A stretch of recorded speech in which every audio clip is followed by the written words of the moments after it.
Hey guys, I'm going to show you how to fix this problem on Windows 11 operating system. At the first step, we need to go to search bar and type here settings.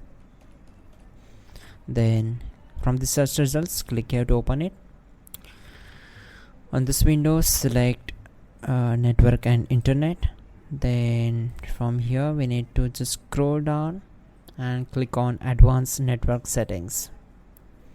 Once we are here, just select network reset, and from network reset click on reset now. Select S. So you're about to sign out. This will take 5 minutes. Before that, we will restart our system. Before restarting our system, just go to search bar, then type in device manager. Click here to open it.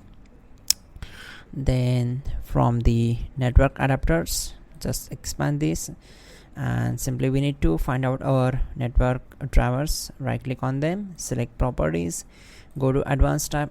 You can click on drivers tab and select update drivers. Now check this one. So the best drivers are installed now, and close this window. Then simply go to search bar and open settings.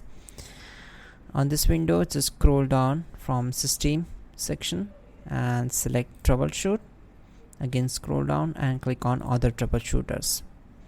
Now find out the network adapters and you can click on run.